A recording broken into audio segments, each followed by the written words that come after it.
اگر زحمت نہ سمجھیں تو ایک دفعہ پھر صلوات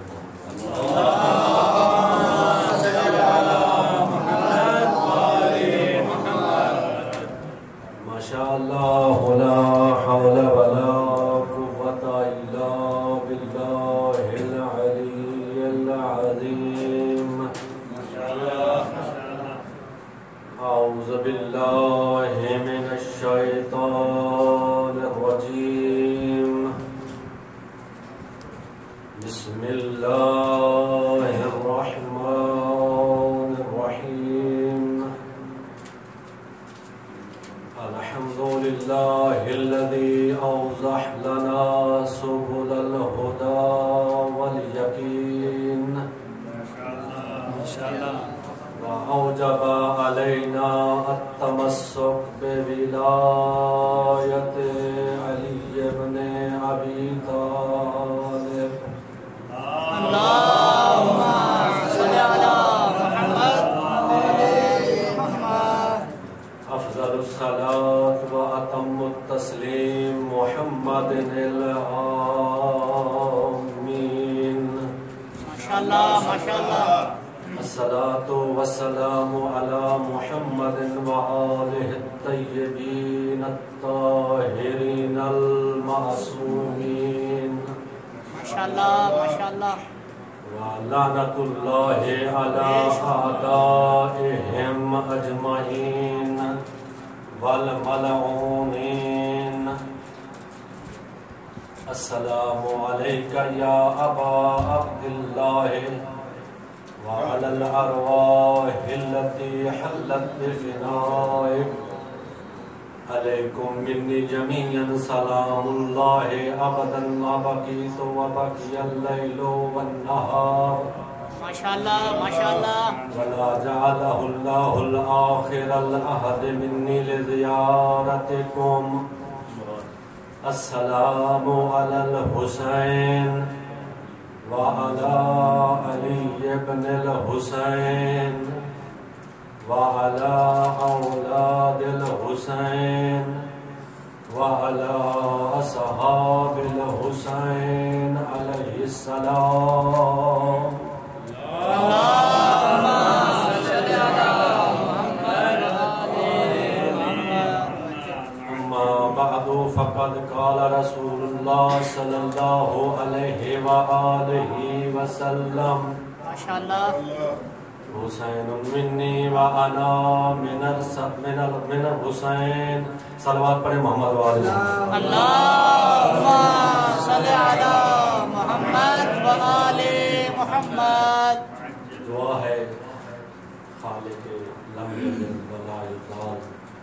کی بارگاہ میں کہ خدا آپ سب کا اس مقدس محفل میں جمع ہونا اپنی بارگاہ میں منظور و مقبول فرمائے اور جہاں کہیں بھی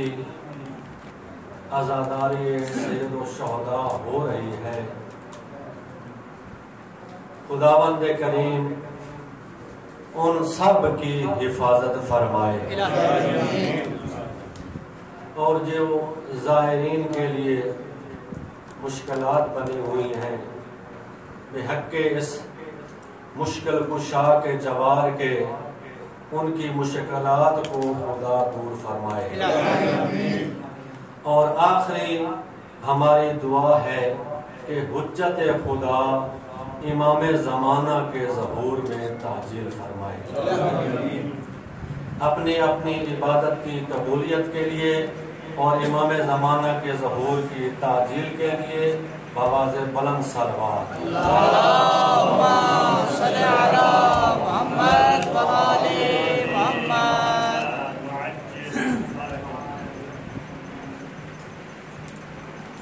میں نے آپ کے سامنے رسول خدا صلی اللہ علیہ وآلہ وسلم کا مختصر مشہور و معروف فرمان پڑھنے کا شرف حاصل کیا ہے ماشاءاللہ اس فرمان کا ترجمہ اور اس کی وضاحت کرنے سے پہلے میں یہ بتا دینا ضروری سمجھتا ہوں کہ مذہب شیعہ فقہ جعفریہ کا دار و مدار یا قرآن پہ ہے یا مصطفیٰ کے فرمان پہ ہے۔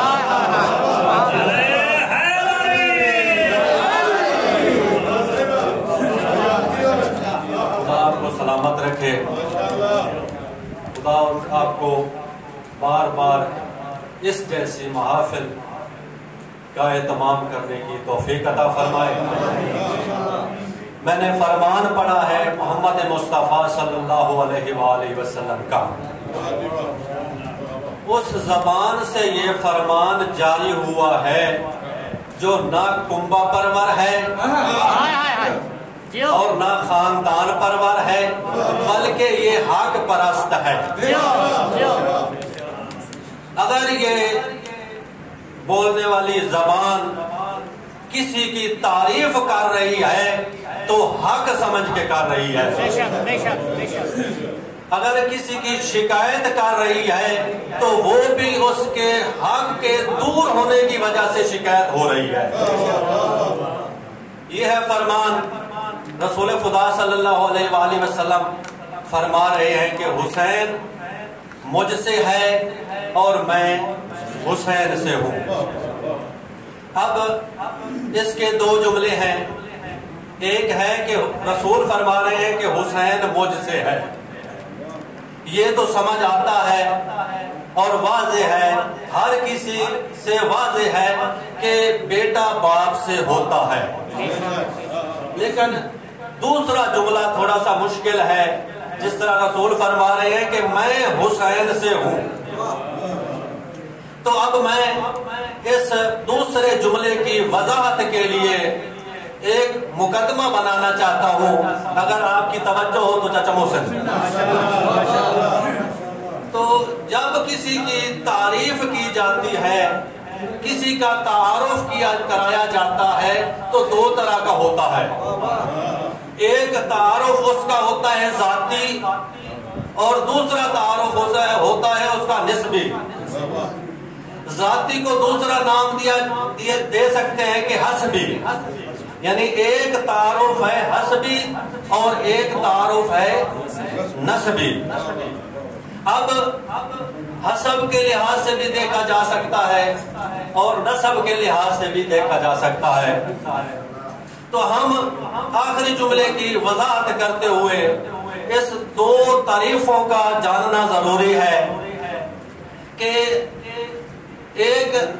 حسب کے لحاظ سے بلند ہے تو ضروری نہیں کہ وہ نسب کے لحاظ سے بھی بلند ہو، اور جو نسب کے لحاظ سے بلند ہے ضروری نہیں کہ وہ حسب کے لحاظ سے بھی بلند ہو۔ اب کچھ برادران ہیں جن کو شاید سمجھ نہیں آ رہی کہ حسب کسے کہتے ہیں اور نسب کسے کہتے ہیں۔ حسب اس کا ذاتی جو کمال ہوتا ہے، مثلا عالم ہے، فاضل ہے، انجینئر ہے یا کوئی گورنر ہے،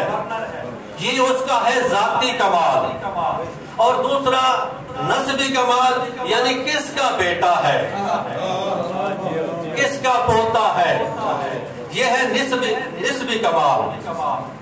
تو اب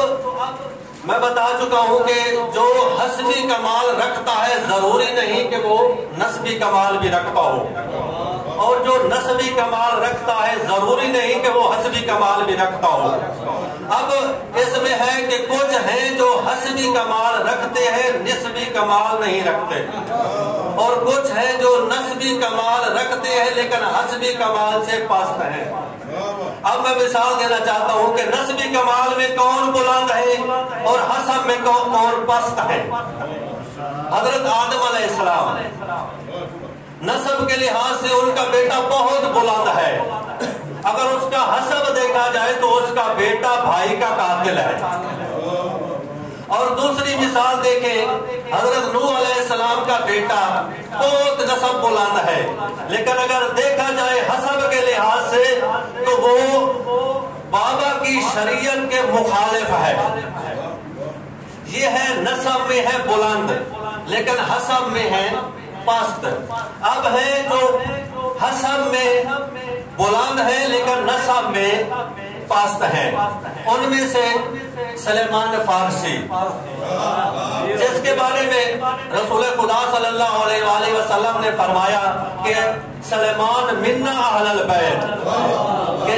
اے سلیمان تو ہم میں سے ہے. یہ حسب میں بلند ہیں لیکن نسب میں بلند نہیں ہے. اور ان کے بعد جناب بلال کی طرف دیکھیں تو یہ حسب کی طرف سے بلند ہے لیکن نسب کی طرف سے بلند نہیں ہے. تو اب دیکھا جائے گا کوئی لوگ جو حسب اور نسب میں بلند ہوگا تو اس کا کمال بھی دیکھے، اور جو حسب میں بلند ہے یا فقط نسب میں بلند ہے اس کا کمال اور ہے. اب رسول خدا صلی اللہ علیہ وآلہ وسلم فرماتے ہیں کہ اگر نسب کی طرف سے دیکھنا چاہتی ہو تو حسین مجھ سے ہے، اور اگر حسب کی طرف سے دیکھنا چاہتی ہو تو میں حسین سے ہوں.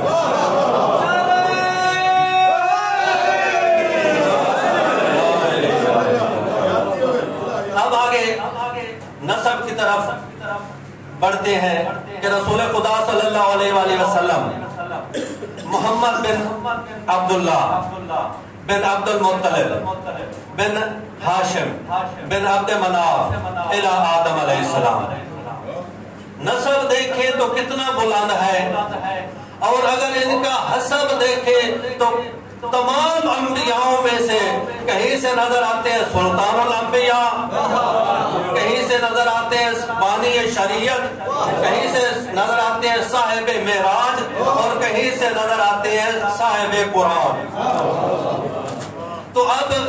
دوسرے لفظوں میں اگر کہا جائے کہ اگر میں محمد نہ ہوتا، رسول خدا فرماتے ہیں اگر میں محمد نہ ہوتا تو حسین کا نسب نہ بنتا، اور اگر حسین نہ ہوتا تو میں محمد کا حسبیت محفوظ نہ رہتی. تو اب اسی حسین علیہ السلام کے ظاہرین کے بارے میں ایک واقعہ اور آپ کی عبادت کو تمام کرتا ہوں. تو یہ واقعہ سید احمد مستنبط اپنی کتاب القطرہ میں لکھتے ہیں کہ یہ سید عام نہیں ہے، بلکہ یہ سید نے 40 سال امام علی علیہ السلام کے دروازے کو صبح پہلے یہی کھولتا تھا اور شام رات کو بند کر کے واپس نکلتا تھا. یعنی 40 سال اس سیدزادے نے امام علیہ السلام کے حرم کی مجاوری کی ہے. اور یہ سید اتنا باعظمت متقی پرہیزگار تھا کہ جب مولا کائنات علی ابن ابی طالب علیہ السلام کے دروازے پہ پہنچتا تو جیب میں ہاتھ ڈالنے کے لیے چابی کی خدا زحمت نہیں کرتا تھا، اپنے آپ دروازہ کھول جاتا تھا.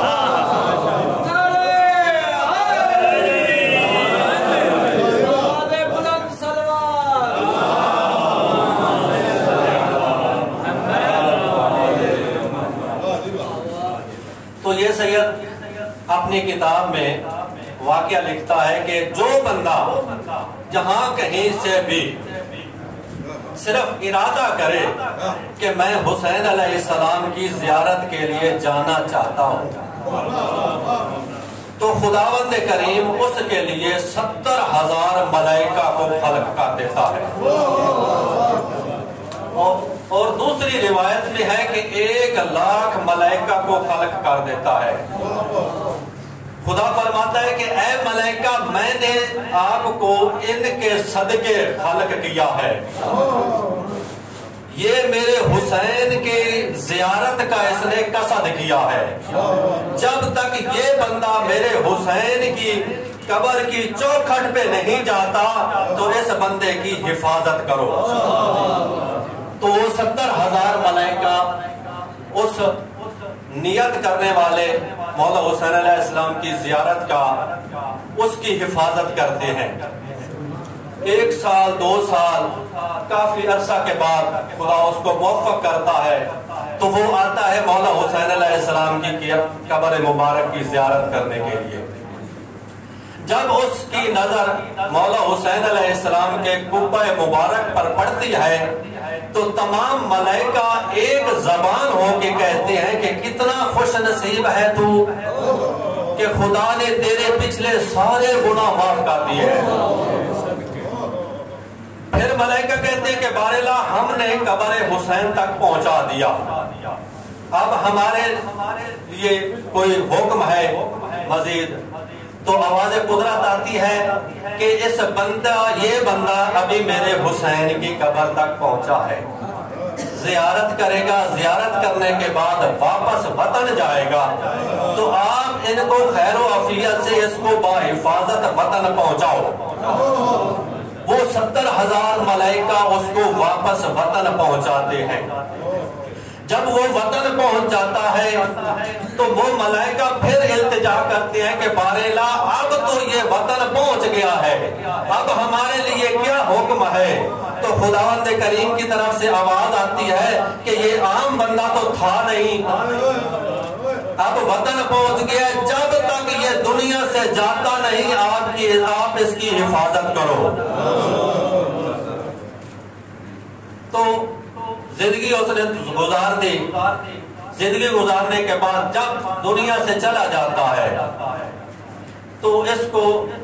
یہ ملائکہ اس کی تشریح اور جنازے کے ساتھ ساتھ اس کو جب دفن کر دیتے ہیں تو اس وقت ملائکہ اس کی قبر پہ اوپر کھڑے ہو کے التجا کرتے ہیں کہ بار الہ آپ نے ہمیں اس کے صدقے میں خلق کیا تھا، اب ہمارے لیے کیا حکم ہے؟ تو خداوند کریم کی طرف سے آواز آتی ہے اب سے لے کے قیامت تک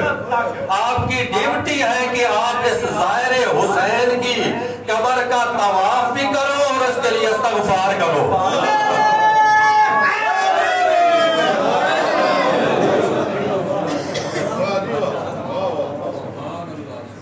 خدا آپ کو سلامت رکھے۔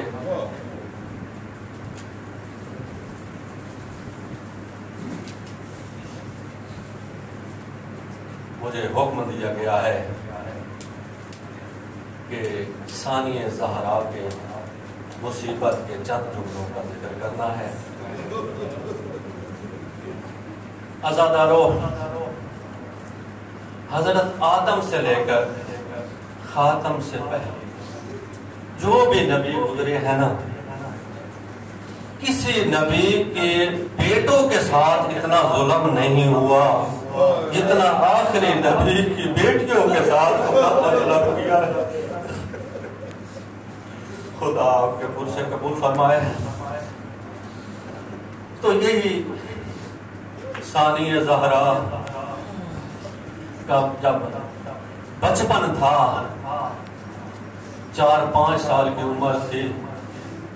تو جب بھی رسول خدا صلی اللہ علیہ وآلہ وسلم گھر تشریف لاتے تو اپنی اس بیٹی کو اٹھاتے اور اس بیٹی کے کلائیوں کے بوسے دیتے اور کلائیوں کے بوسے بھی دیتے اور روتے۔ ایک دن سیدہ زہرا سلام اللہ علیہا نے سوال کیا، بابا جو بھی اپنے چھوٹے بچوں یا بچیوں کو اٹھاتا ہے، ان کے ساتھ پیار کرتا ہے، تو ان کے پیار کرنے کا طریقہ یہ ہے کہ کبھی اس کے سر کے بوسے لیے جاتے ہیں، کبھی اس کے چہرے کے بوسے لیے جاتے ہیں۔ بابا آپ میری بیٹی کا جب بھی بوسہ لیتے ہیں، کلائیوں کا بوسہ لیتے ہیں، تو آخر کیا وجہ ہے؟ تو رسول خدا صلی اللہ علیہ وآلہ وسلم مزید رو کے فرماتے ہیں کہ بیٹا یہی میری بیٹی جب کوفہ اور شام کے بازاروں میں جائے گی تو اسی میری بیٹی کی کلائیوں میں رسیاں ڈالی جائے گی، اور میں جب میری اس بیٹی کو دیکھتا ہوں تو اس کی کلائیوں کے بوسے لیتا ہوں۔ بس عزادارو، یہ لوٹا ہوا قافلہ جب شام میں پہنچا نا تو شام میں بہت رش تھا، کچھ انہوں نے منگائے ہوئے تھے تماشبین، بہت رش تھا، اور ایک کمینہ اونچی جگہ پہ چڑھ کے یہ اعلان کر رہا تھا کہ یہ جو قافلہ لوٹا ہوا، یہ جو رسیاں پہن کے جن کو ہم قیدی بنا کے لے کے آئے ہیں، ان کے کسی ہم نے بھائی کو مارا ہے، کسی کے بیٹے کو مارا ہے، کسی کے بھائی کو مارا ہے، اور کسی کے بابا کو مارا ہے۔ جب یہ سیدہ زینب کی آواز سنی نا تو جلال میں آ کے کہتی ہیں کہ اسکت ایھا القاذب ابن کاذب، اے جھوٹے کا جھوٹا بیٹا خاموش ہو جا۔ اگر تو نے ان میرے بھائیوں اور میرے بیٹوں اور ہمارے بھائی کو جو مارا ہے، تو جب میرا بھائی اپنے بیٹے اکبر کا زخم کھا کے، اپنے بھائی عباس کے کٹے ہوئے بازوؤں کا زخم کھا کے، اپنے بیٹے علی اصغر کا زخم کھا کے، جب یہ میرا بھائی ذوالجناح پہ سوار ہوا تھا تو آپ اگر ان کے سامنے رک گئے تھے تو آپ نے ہمارے ان بھائیوں بیٹوں باپ کو مارا ہے، اگر بھاگ گئے تھے تو آپ نے نہیں مارا بلکہ مشیت خدا تھی۔ جب یہ بی بی نے للکارا نا ان کو تو یزید نے پوچھا کہ یہ کون ہے جو بول رہی ہے؟ تو کسی نے کہا کہ یہ زینب بنت امیر المومنین ہے۔ تو یہ کمینہ پوچھتا ہے کہ اے زینب، آپ کے اوپر بہت بڑے مصائب آئے ہیں، میں بس آپ سے یہی سوال کرتا ہوں، سب سے بڑی مصیبت کہاں آئی ہے آپ کو؟ تو اس وقت سیدہ زینب فرماتی ہے کہ اے یزید، ہمیں مدینہ چھوڑنا پڑا، مجھے اتنی مصیبت نہ لگی۔ جب کربلا میں آئے 10 محرم کو میرے بیٹے علی اکبر کو ان لوگوں نے مارا، مجھے یہ دکھ محسوس نہیں ہوا۔ میرے عباس کے بازو قلم کیے، مجھے اتنا دکھ محسوس نہیں ہوا۔ میرے بیٹے قاسم کی لاش کو پامال کیا گیا، اتنا دکھ نہیں ہوا۔ حتیٰ کہ میرے بھائی حسین کے سینے پہ چڑھ کے اتنی ضربوں کے ساتھ ان ظالموں نے مارا ہے، پھر بھی اتنا تکلیف نہیں ہوئی۔ تو پھر یہ ملعون پوچھتا ہے کہ آخر آپ کو تکلیف کہاں ہوئی ہے؟ تو اس وقت سیدہ فرماتی ہے میرے لیے سب سے بڑی مصیبت یہ ہے کہ آپ جیسے کمینے سے بول رہی ہو۔ خدا زینب خدا فاسق و فاجر